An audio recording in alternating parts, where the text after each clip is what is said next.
প্রিয় শিক্ষার্থীবৃন্দ, দ্বিতীয় অনলাইন ক্লাসে ধারাবাহিক তোমাদেরকে আবারও স্বাগত জানাচ্ছি। আশা করি তোমরা এই বৈশ্বিক মহামারীতে যেখানে আছো ভালো থাকো। আজকে আমাদের দ্বিতীয় অনলাইন পরীক্ষার সিলেবাস অনুযায়ী আমরা নবম দশম শ্রেণীর তৃতীয় অধ্যায়ের পাঠ হজ সম্পর্কে আমরা আলোচনা করব। অর্থাৎ এই অধ্যায়টি হচ্ছে ইবাদত সম্পর্কিত। আমরা আজকে হজ সম্পর্কে আলোচনা করব।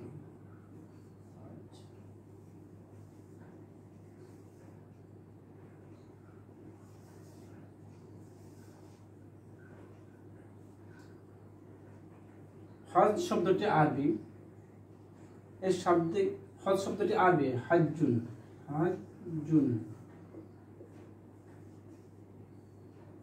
এখন প্রশ্ন হচ্ছে স্যার বইতে শুধু হ বললে যে হজ আছে। এখন দেখো তোমাদেরকে আমি বলি হাজ্জুন, এটারে বাংলাতে লিখছে হাজ, তাহলে কি হজ হবে নাকি হাজ হবে? হাজ হবে। আমি তো ওয়াকফ করি হাজ্জুন, হাজ। সুতরাং এখানে হ বললে যে হজ যেটা, এটা আমাদের শব্দগত থেকে সম্পূর্ণ আলাদা। এটা শব্দ কিন্তু আরবি হাজ্জুন, হজ কোনো আমাদের আরবি শব্দ নয়। সুতরাং আমাদের প্রকৃত লেখাটা হবে হজ। ইসলামের স্তম্ভ বা খুঁটি পাঁচটি। এক নাম্বার হচ্ছে নামাজ,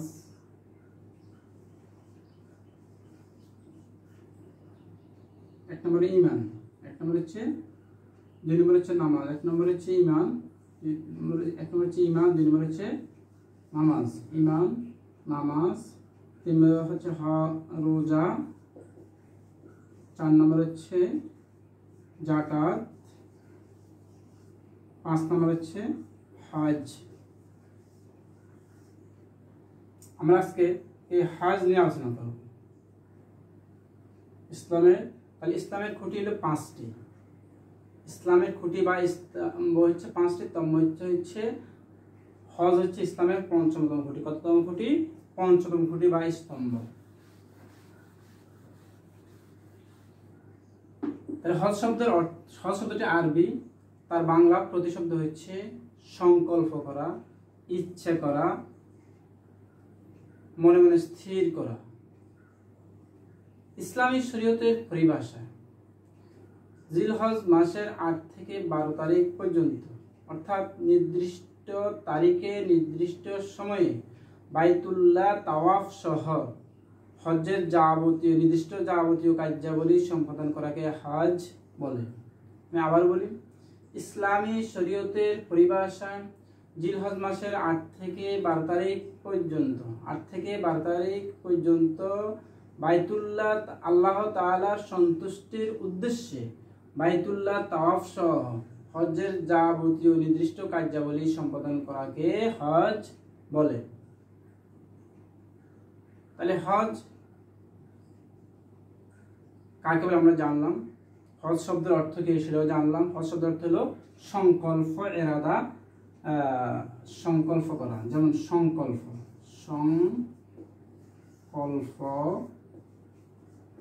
ইচ্ছা করা, সংকল্প করা বা ইচ্ছা করা, মনে মনে স্থির করা,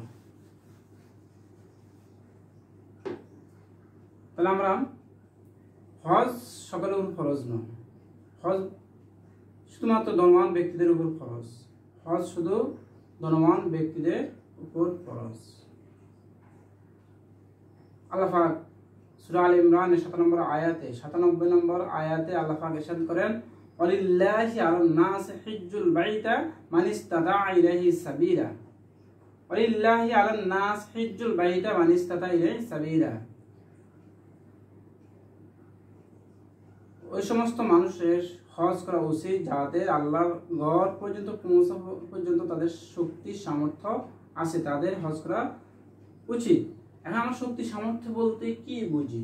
শুধুমাত্র শারীরিক শক্তি না, আমাদের সামর্থ্য শুধু আর্থিক না, আমাদের আর্থিক থাকতে হবে, শারীরিক শক্তি থাকতে হবে, আমাদের পথ যে আমরা যে পথে যাবো সেই পথ নিরাপদ হতে হবে। অর্থাৎ যাবতীয় এই আর্থিক শারীরিক যে রাস্তা নিরাপদ, এই সবগুলোকে বলা হয়েছে মানিস্তাতা ইলাইহি সাবিলা, সে যদি হজ্জের সামর্থ্যবান হয়। অর্থাৎ শুধুমাত্র টাকা আছে কিন্তু সে এখন বিছানা থেকে উঠতে পারে না, কিন্তু তার উপর কি হজ ফরজ নয়। কিন্তু তাদের হজ ফরজ হচ্ছে তখনই যখন তার টাকা আছে এবং শক্তি সামর্থ্য আছে। কিন্তু আমরা কি করি, যখন আমরা সারা বছর সারাটি জীবন কাটিয়ে দিই, যখন শেষ জীবন আসে আমরা আর শহর থেকে উঠতে হয়, তখন আমরা হজ করি। হজ করা উচিত হচ্ছে ইয়ং বয়সে, যখন আপনার উপর হজ ফরজ হয়েছে তাৎক্ষণিকভাবে আপনাকে হজ আদায় করে নিতে হবে, তাহলে আপনি হজের যাবতীয় কার্যগুলি সুন্দরভাবে ফলো করতে পারবেন। এরপরে আমরা কি যখন বৃদ্ধ হয়ে যায়, আমাদের উপর হজ ফরজ হয়ে যায়, তখন আমাদের শক্তি সামর্থ্য থাকে না, তখন আমরা কি করে বদলি হজ করাই। সাধারণত শুধুমাত্র দায়মুক্ত হওয়া যায়। সুতরাং হজ করতে হবে আমাদের শক্তি, শরীরে এনার্জি থাকতে। হজ করতে হবে আমাদের যখনই আমাদের উপর ধন সম্পদ হজের নিসাব হয়ে গেছে, আমাদের উপর সামর্থ্য এসে গেছে, পথ নিরাপদ আছে, তখন আমাদের সকলকে হজ অবশ্যই করতে হবে। এই হজের কিছু কার্যাবলী আছে, নিয়ম কানুন আছে। তার মধ্যে হজের ফরজ, অর্থাৎ যে কাজগুলো একটি কাজ বাদ গেলে তার হজ বাতিল বলে গণ্য হবে, সে ইচ্ছা করুক আর অনিচ্ছা করুক। হজের ফরজ তিনটি। হজের ফরজ কয়টি? হজের ফরজ তিনটি। হজের ফরজ তিনটি।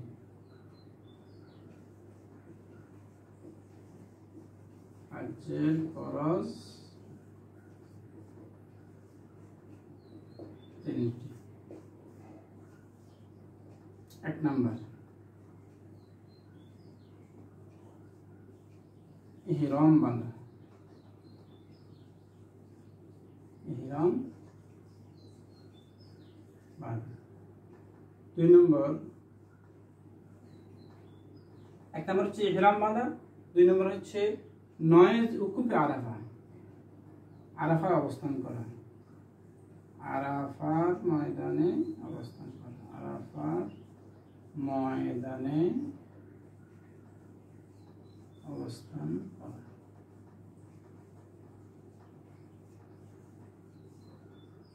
তিন নম্বরে তাওয়াফে জিয়ারত,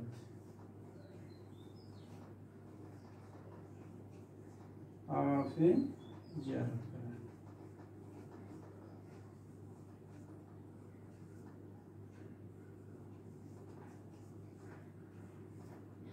তাহলে আমরা জানলাম হজের ফরজ তিনটি। এক নম্বর ইহরাম বাঁধা। ইহরাম হচ্ছে হজের যে প্রাথমিক, হজের জন্য নিয়ত করা, অর্থাৎ হজের প্রথমে শিলাবিহীন কাপড় পরিধান করে আল্লাহ সন্তুষ্টির উদ্দেশ্যে যে হজ করবে, প্রাথমিক যে নিয়ত বাঁধা, এটা ইহরাম বাঁধা। দুই নম্বরে আরাফার ময়দানে অবস্থান করা, অর্থাৎ 9 জিলহজ তারিখে উকুফে আরাফা, সামান্য সময়ের জন্য হলেও আরাফার ময়দানে অবস্থান করতে হবে, নতুবা আর হজ হবে না। যদি ইহরাম না বেঁধে যায় তাহলে তার হজ হবে না। দুই নম্বরে আরাফার ময়দানে অবস্থান করলো না 9 জিলহজ সে ভুলে গেল, কিন্তু তার হজ হবে না। তিন নম্বর তাওয়াফে জিয়ারত করা, অর্থাৎ বাইতুল্লাহকে জিয়ারত করা। বাইতুল্লাহ 10 জিলহজ ভোর থেকে 12 তারিখ পর্যন্ত যে কোনো দিন কাবা শরীফ প্রদক্ষিণ করা। 10 জিলহজ ভোর থেকে 12 জিলহজ পর্যন্ত যে কোনো দিন তাওয়াফে জিয়ারত করা। এই তিনটি কাজ, এটা হচ্ছে 9 জিলহজ, এটা হজের প্রাথমিক যে কাজটা নিয়ত। তাহলে এই তিনটি কাজ যদি একটি কাজও কারো থেকে বাদ যায়, তিনটি কাজের একটি কাজ যদি কারো কাছ থেকে বাদ যায়, তাহলে কি হবে না? তার হজ হবে না। আমি আবারও বলি, হজের মধ্যে কিছু নির্দিষ্ট কার্যাবলী আছে, যেমন হজের ফরজ, ওয়াজিব, সুনান। কিন্তু হজের ফরজ এই তিনটার ইচ্ছা অনিচ্ছায় যে কোনো একটি যদি বাদ পড়ে যায়, তার হজ বাতিল বলে গণ্য হবে। আর ওয়াজিব যদি ছুটে যায়, ইচ্ছা হোক অনিচ্ছা হোক, সেক্ষেত্রে তার জন্য আলাদা আমরা আলোচনা করব, পরে তার জন্য ফাইন আছে, জরিমানা আছে। তাহলে আমরা জানলাম হজের ফরজ তিনটি। এক নম্বর হচ্ছে ইহরাম বাঁধা, দুই নম্বর হচ্ছে আরাফার ময়দানে অবস্থান করা, তিন নম্বর হচ্ছে তাওয়াফে জিয়ারত করা। প্রিয় শিক্ষার্থীবৃন্দ, আশা করি তোমরা অবশ্যই নবম দশম শ্রেণীর শিক্ষার্থীবৃন্দ অবশ্যই তোমরা সাথে বইটি নিয়ে বসবে, তাহলে তুমি তার বইয়ের সাথে মিলে দেখবে তোমার হজের ফরজগুলো ঠিক আছে কিনা, এবং আলোচনা শুনে সুন্দর করে এটাকে কি করতে হবে, মুখস্থ অবশ্যই করতে হবে। ইসলাম শিক্ষায় কিছু কিছু বিষয় আছে সৃজনশীল প্লাস নৈতিক, তোমাকে কিছু হুবহু মুখস্থ রাখতে হবে। যেমন হজের ফরজ কয়টি, সেখানে তোমাকে বানায় লিখলে হবে না, চিন্তা করে লিখলে হবে না, অবশ্যই তিনি অবশ্যই তোমাকে মুখস্থ রাখতে হবে।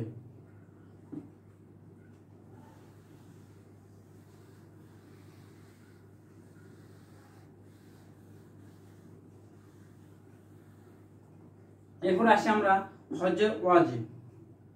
আমরা জানি ওয়াজিব 7টি।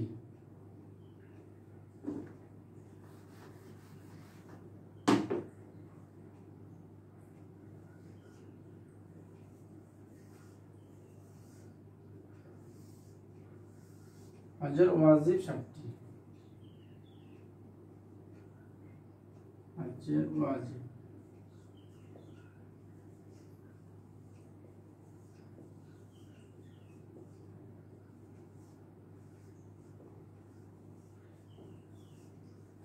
ওয়াজিব 7টি।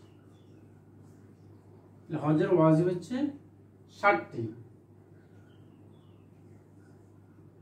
এক নম্বর, আমি আরো বলি, হজের ওয়াজিব গুলো যদি ছুটে যায়, ইচ্ছে হোক অনিচ্ছা হোক, সেক্ষেত্রে তাকে অবশ্যই একটা ফাইন দিতে হবে, ফাইন জরিমানা, অর্থাৎ সে আবার 8টা কোরবানি দিতে হবে। এমনিতে একটা কোরবানি অবশ্যই দিতে হবে।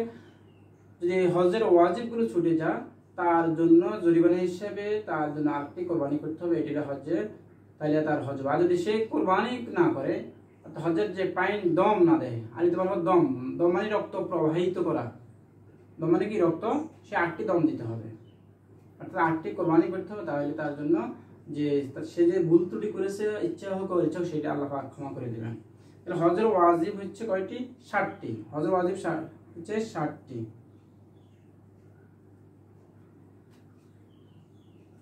মুজদালিফা অবস্থান, এক নম্বর হচ্ছে মুজদালিফায় অবস্থান করা। মুজদালিফায় অবস্থান করা, মুজদালিফায় অবস্থান।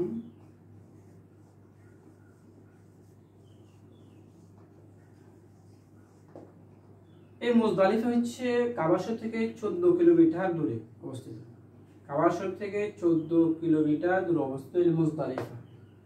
এই মুজদালিফা অবস্থান 9 জিলহজ আরাফাত থেকে ফেরার পথে, আরাফার ময়দান থেকে ফেরার পথে সামান্য সময়ের জন্য হলো কি করতে হবে, মুজদালিফা অবস্থান করতে হবে। এটা কত তারিখে? 9 জিলহজ। 9 জিলহজ মাসে দিবাগত রাত্রে, 9 জিলহজ যখন ফিরবে দিন শেষে দিবাগত রাত্রে ফেরার পথে সামান্য সময়ের জন্য হলো মুজদালিফা অবস্থান করতে হবে। এটা কয় তারিখে? 9 জিলহজ। শিক্ষার্থী তোমরা মনে রাখবে যে পরীক্ষা আসবে যে কত জিলহজ মুজদালিফা অবস্থান করা, কত জিলহজ আরাফার ময়দানে অবস্থান করা, কত জিলহজ বাইতুল্লাহ তাওয়াফ করা, এগুলো তোমাকে অবশ্যই তোমাকে তারিখগুলো অবশ্যই মনে রাখতে হবে। 9 জিলহজ দিবাগত রাতে আরাফার ময়দান থেকে ফেরার পথে মুজদালিফা সামান্য সময়ের জন্য অবস্থান করতে হবে, কারণ সেখানে অবস্থান করা কি ওয়াজিব। 2 নম্বর হচ্ছে সাফা ও মারওয়া মানে সাই করা। সাফা ও মারওয়া, সাফা ও মারওয়া, মারওয়া পাহাড়ের মাঝে, পাহাড়ের মারওয়া পাহাড়ের মাঝে, সাফা মারওয়ার মাঝে, সাফা ও মারওয়ার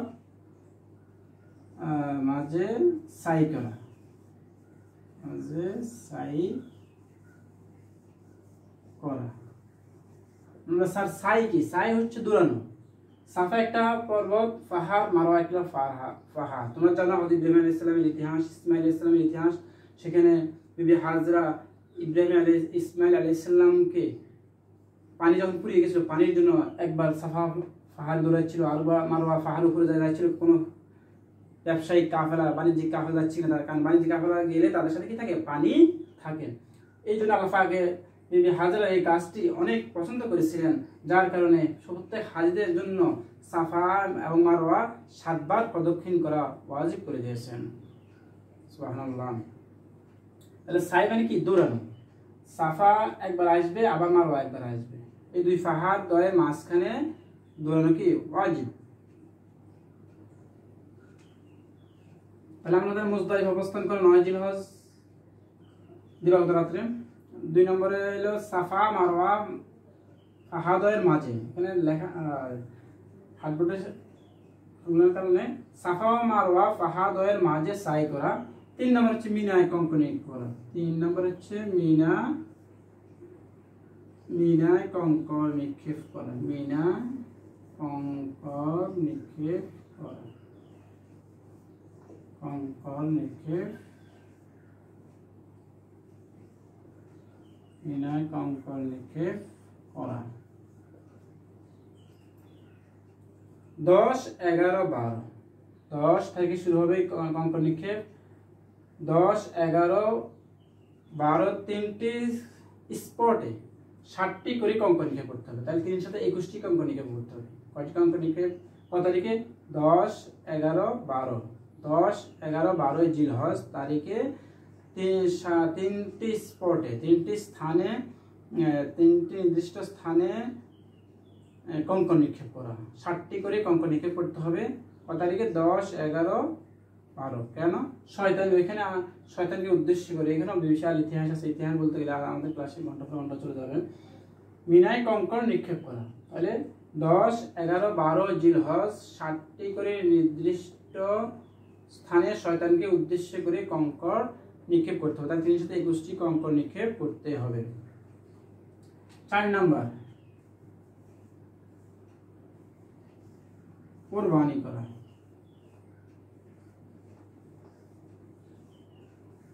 কুরবানি অর্থাৎ 10 জিলহজ কুরবানি করবে। 10 জিলহজ মাথাকে মুন্ডন করে হালাল হয়ে কি করবে? কুরবানি করে মাথা হালাল হবে। তাহলে 10 জিলহজ তারিখে কি করতে হবে? কুরবানি করতে হবে। কুরবানি হচ্ছে পশু কিনে পশু জবাই করা। আমাদের সমাজে কিন্তু যারা হজ করতে যায় অনেক সময় বিভিন্ন এজেন্টের মাধ্যমে যায়। ভালো এজেন্ট হলে অবশ্যই তারা টাকা দিয়ে ফেলে, তারা এসে কোরবানি করে। কিন্তু উত্তম হচ্ছে নিজ হাতে পশু জবাই করে হচ্ছে উত্তম। অনেক ক্ষেত্রে দেখা গেছে যদি খারাপ চক্র করে বসে, তাহলে তারা কোরবানি টাকাগুলো নেয়, কোরবানি করে। আদায় কোরবানি না করলে তার কি হবে না? হজ হবে না। সুতরাং আমরা চেষ্টা করবো যারা হজ করতে যাব নিজের পশুটা নিজেই জবাই করার জন্য আমরা চেষ্টা করব। তাহলে আমরা নিশ্চিত হব যে আমাদের হজের ওয়াজিবগুলো অবশ্যই কি হচ্ছে? পালন হচ্ছে। 5 নম্বরে মাথা মুন্ডন করা। মাথা মুন্ডন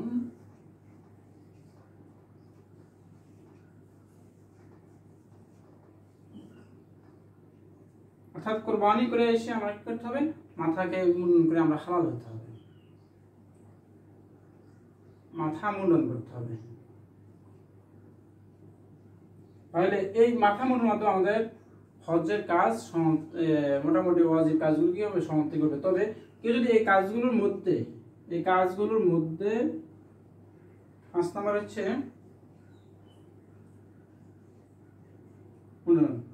তো 6 নম্বর হচ্ছে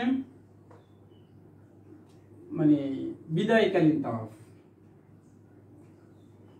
বিদায় বলা হয়। বিদায়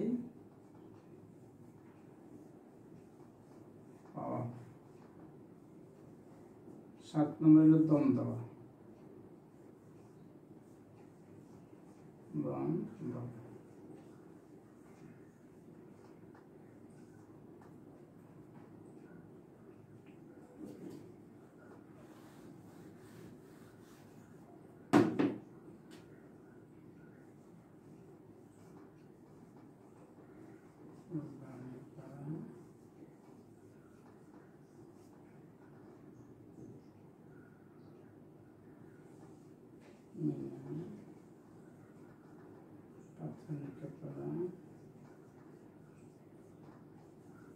মিনায় পাথর নিক্ষেপ করা। 6 নম্বর হচ্ছে মাথা মুন্ডন করা, মাথা মুন্ডন করা। 7 নম্বর হচ্ছে দম দেওয়া, দম দেওয়া। আমরা এখানে মুছেছিলাম লেখার বড় কারণে, জায়গার সংকলন না হওয়ার কারণে মুছে আবার লিখলাম। কোরবানি করা, মিনার প্রাথমিকের পরে মাথা মুন্ডন করতে হবে। মাথা মুন্ডনের পরে এখন প্রশ্ন আসতে পারে, স্যার অনেকের মাথা চুল থাকে না, এখন সে কি করবে? অর্থাৎ সে খুরগুলো কি করবে? বুলিয়ে দিবে, তার মাথায় খুর এমনি বুলিয়ে দিবে। আর মহিলাদের মাথা মুন্ডন করতে হবে না, যারা মহিলা আছে তাদের মাথা কি করতে হবে না, মুন্ডন করতে হবে না। 7 নম্বর হচ্ছে দম দেওয়া। এখন এই ওয়াজিবগুলোর মধ্যে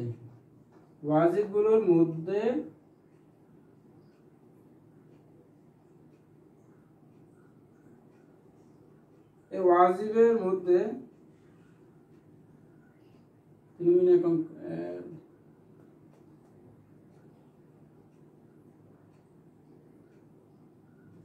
এই ওয়াজিবগুলোর মধ্যে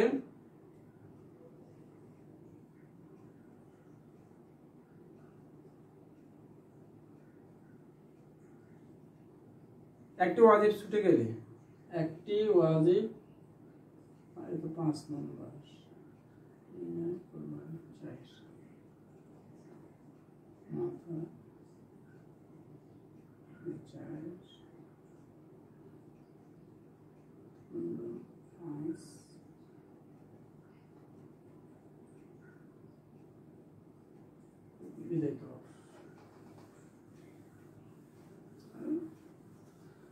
কোরবানি করা, মাথা মুন্ডন করা, মাথা মুন্ডন করা, বিদায় তাওয়াফ, বিদায় তাওয়াফ।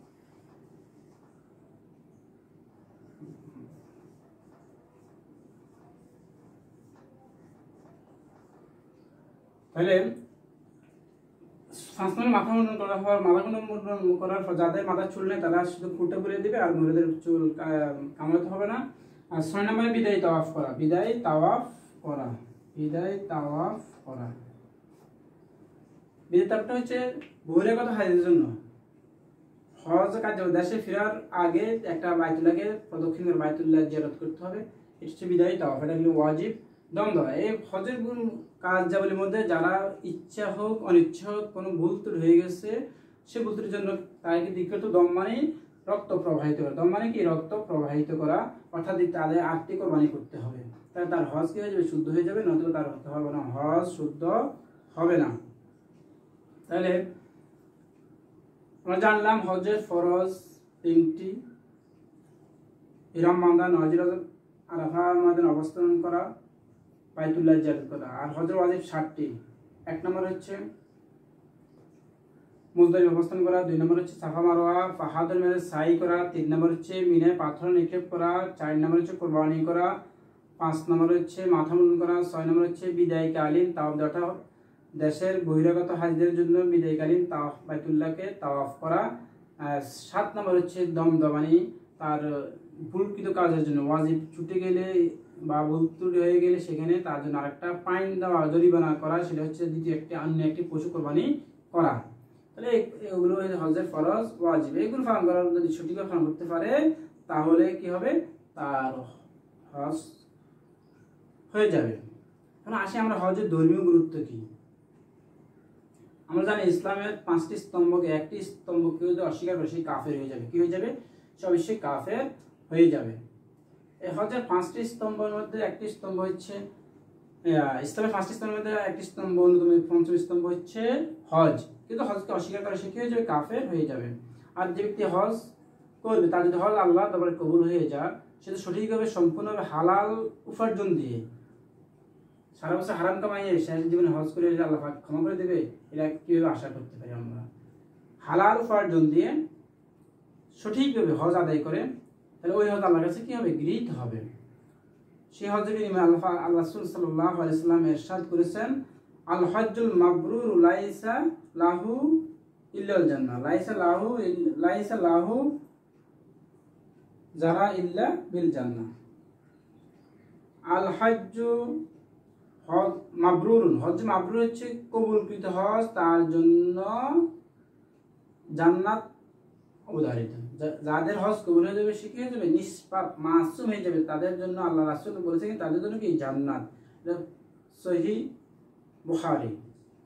বুখারী ও মুসলিম শরীফ মুত্তাফাকুন আলাইহি হাদিসটি এসেছে। সুতরাং আমরা সঠিকভাবে হজ পালন করব এবং হালাল উপার্জন দিয়ে, হালাল অর্থ দিয়ে শারীরিক শক্তি সামনে থাকা অবস্থা আমরা কি করে হজ করবো, তাহলে আল্লাহ পাকের দ্বারা আমাদের হজ কি হবে? গৃহীত হবে, কবুল হবে।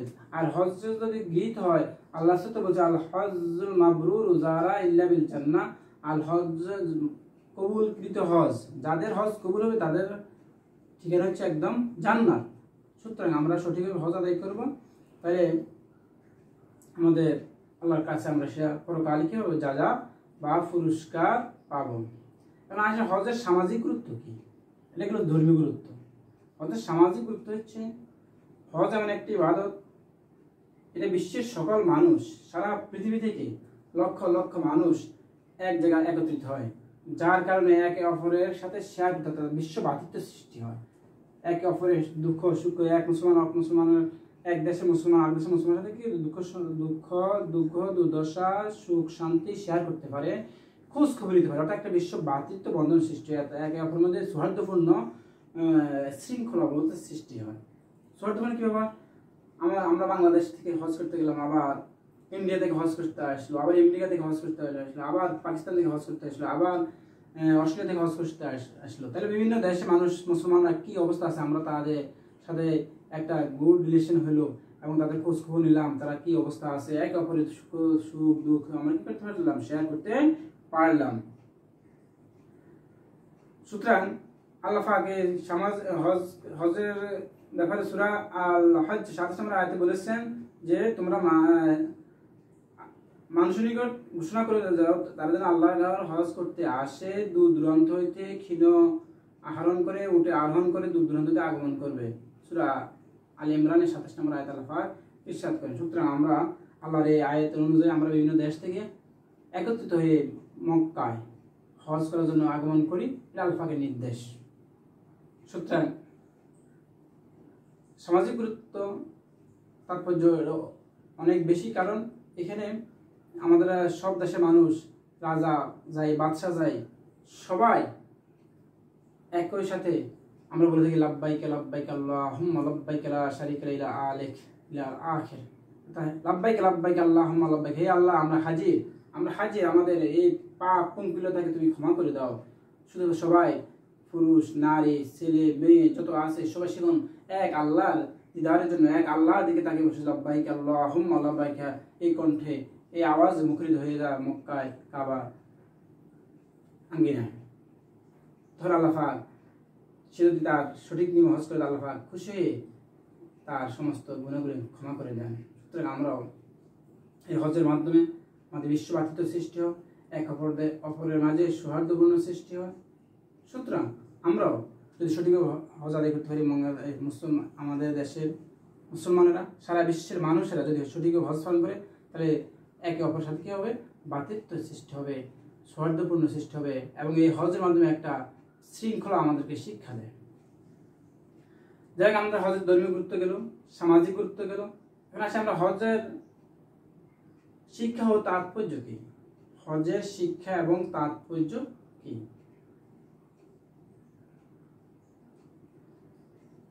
ধনী গরিব বর্ণ গোত্র জাতীয়তা সব ভুলে গিয়ে সারা বিশ্বের মুসলমান, সাদা বর্ণ কালো বর্ণ গোত্র সব কিছু ভুলে গিয়ে সারা বিশ্বের মুসলমান এক রাজা বাদশাহ ফকির, রাজা বাদশাহ সে যে ধর্মের লোক হোক না কেন, সবাই একই কাপড় পরে, সিলাইবিহীন একটি কাপড় পরে একই নিয়মে একই সিস্টেমে আল্লাহর কাছে হাজির হয়ে যান।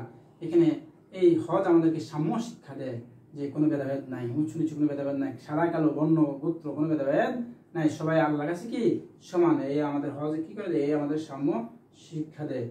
মালিক বৃত্ত, মালিক বৃত্ত, এদের মাঝে কোনো কি নেই ভেদাভেদ।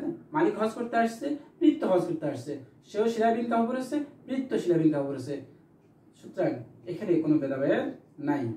তাহলে আমাদের হজ আমাদের মধ্যে কি করে দেয়, ভ্রাতৃত্ব বন্ধন সৃষ্টি করে দেয়, পারস্পরিক সম্প্রতি সৌহার্দ্যপূর্ণ ভ্রাতৃত্ব বন্ধন আমাদের মধ্যে সৃষ্টি করে এবং ঐক্য সৃষ্টি করে। কারণ হজের কারণে হজ আমাদের শিক্ষা দেয় যে তোমরা যেভাবে একত্রভাবে সব কিছু ভুলে গিয়ে আল্লাহর দরবারে হাজির হয়ে গেছো, ঠিক তেমনি তোমরা জীবন যাপন করবে, ঐক্যভাবে জীবন যাপন করবে, সব কিছু জাতি ধর্ম বর্ণ ভেদে ভুলে গিয়ে তোমরা কি করবে, ঐক্যবদ্ধভাবে জীবন যাপন করবে। তাহলে তোমরা সুখে শান্তিতে বসবাস করতে পারবে। যেমনি তোমরা আল্লাহর ঘর হজ করতে এসে কোন নিগ্রো হোক, সাদা বর্ণের হোক, লাল বর্ণের হোক, কালো বর্ণের হোক, কোন সব মানুষ একসাথে এক সুরে বলছে লাব্বাইক আল্লাহুম্মা লাব্বাইক, ঠিক তেমনি ভাবে তোমরা এই হজ থেকে শিক্ষা নাও যে তেমনি ভাবে তোমরা কি করে দেশে গিয়ে সামাজিক লোকভাবে দেশের লোকে ঐক্যভাবে বসবাস করবে, তাহলে তোমাদের মাঝে কি হয়ে যাবে, শান্তি বিরাজ করবে। সুতরাং আমরাও যেন এই আল্লাহর ঘর তাওয়াফ করে আমাদের তৌফিক দান করে, সবাই আমিন। আর তোমরা ভালোভাবে সামনের পরীক্ষার জন্য প্রস্তুতি গ্রহণ করো। আমাদের 22 তারিখে পরীক্ষা শুরু হবে, দ্বিতীয় অনলাইন পরীক্ষা। আর এই দ্বিতীয় অনলাইনের পরীক্ষা ভালো করতে হলে আমাদের যেহেতু অবজেক্টিভে আগারে প্রশ্ন হবে, আগারে প্রশ্ন হবে, বহু নির্বাচনে আগারে প্রশ্ন হবে, সেহেতু আমাদের আলোচনার পাশাপাশি আমাদের যে পাঠ্য বই, যে আমাদের পাঠ দৈনন্দিন যে আমরা পাঠ আলোচনা করি, ওই পাঠগুলোকে অবশ্যই লাইন বাই লাইন যদি তুমি পড়তে পারো এবং আলোচনা সুন্দর করে শুনো, তো অবশ্যই তুমি ভালোভাবে অ্যান্সার করতে পারবে। আজকে আমি তোমাদেরকে এই পাঠ থেকে কি ধরনের নৈতিক হতে পারে তোমাদেরকে আমি সামান্য আলোচনা করে আজকে আমরা ক্লাস শেষ করব।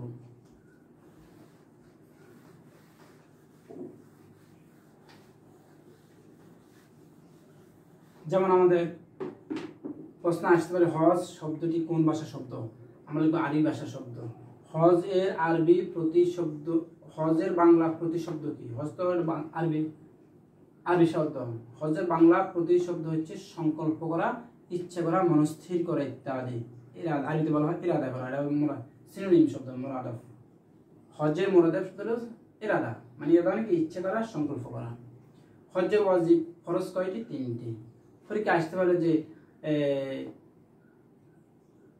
তাওয়াফে জিয়ারত করা হজ্জের কোন কাজ, কোন পর্যায়ে হবে? তোমরা লিখবে হজ্জের ফরজ। বা আসতে পারে যে কোন তারিখে উকুফে আরাফা ময়দানে অবস্থান করতে হবে? 9 জিলহজ তারিখে। আসতে পারে হজের ওয়াজিব কয়টি? 7টি। আসতে পারে যে মুজদালিফা অবস্থান করা কি? হজের ওয়াজিব। এভাবে প্রতিটি কোশ্চেন থেকে প্রশ্ন হতে পারে। আসতে পারে যে মানিস্তাতা ইলাইহি সাবিল অর্থ কি? অর্থাৎ সামর্থ্যবান, মানে তাদের সামর্থ্য আছে। এভাবে তোমাদের কি হবে, হজের আসতে পারে হজের ইসলামী শিক্ষা কি? হজের ইসলামী শিক্ষা যে আমাদের মধ্যে সৌহার্দ্যপূর্ণ গড়ে তুলবে, ঐক্য গড়ে তুলবে। বিভিন্ন অ্যাঙ্গেলে আমাদের নৈতিক প্রশ্ন হতে পারে। তোমরা সুন্দরভাবে ভালোভাবে যদি বইটি ভালো করে পড়ো, তাহলে অবশ্যই তোমরা যেখান থেকে প্রশ্ন আসে না কেন এবং আলোচনাটি ভালোভাবে শুনো, সুন্দর করে অ্যান্সার করতে পারবে।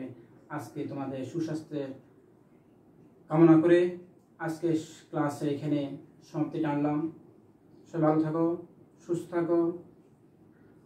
আসসালামু আলাইকুম রাহমাতুল্লাহি ওয়া বারাকাতুহু।